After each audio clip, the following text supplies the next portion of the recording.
কথা কথা ঠিক আছে, মাথা ঘুরে গেছে, ওর মাথা ঘুরে গেছে। এখানে বসা এই তো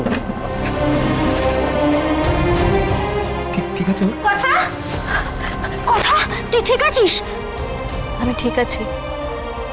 সবসময় তোর সাথে এসব কেন হয় বলতো? যার যত কাছে মৃত্যু এসে ফিরে যায় তার আয়ু তত বেড়ে যায়। স্টপ ইট, চুপ করতে এবার। জুনি প্লিজ বারণ করো ওকে সব বলতে। কেন এগুলো বলছিস তুই? তুই জানিস এভি আমরা সবাই কতটা চিন্তা করছিলাম, কতটা কষ্ট পেয়েছি তোর জন্য। অগ্নি তুই দেখালি বটে। আরে আমায় একা কেন বলছিস? তোরা সবাই তো ছিলি সাথে। একটাই আফসোস রয়ে গেল যে বাকি ক্রিমিনালগুলোকে ধরা গেল না। আসলে কথাকে তখন সেভ করতে এতটা ব্যস্ত হয়ে পড়েছিলাম, সব কটা বেরিয়ে গেল হাত থেকে। কয়েকজনকে ভেতরে পাওয়া গেছে। আর আমি তো ভাবতে পারছি না ভেতরে গিয়ে কি দেখি জানিস? দেখছি যারা গাছের গুড়ির ভিতর ওকে ভরে দিয়েছে এবং সেটাকে নিয়ে ওই কাটিং মেশিনটাতে দিয়ে পুরো কথা। এটা তো হলো।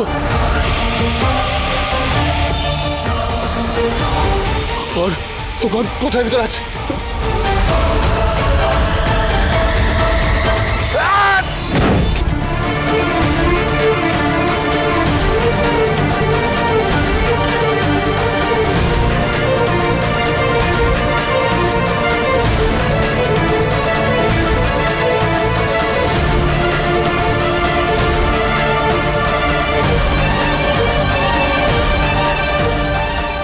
আমাকে তো অজ্ঞান অবস্থায় কাঠের গুঁড়ির ভিতরে ঢুকিয়েছিল। জ্ঞান তো অনেক পরে ফিরেছে আমার।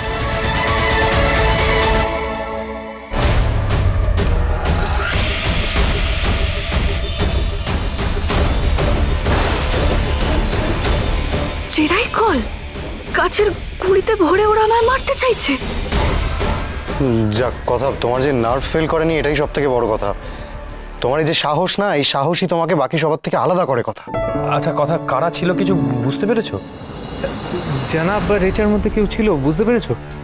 আমি তো কাউকে দেখতে পাইনি, তবে কয়েকজনের ক্ষীণ গলার আওয়াজ পেয়েছিলাম। আমার মনে হচ্ছে ওখানে রেচা ছিল। আচ্ছা সেসব নিয়ে পরে কথা হবে। আর তুমি যে সুস্থ মতো ফিরে এসছো এটাই তো সবচেয়ে বড়। চল চল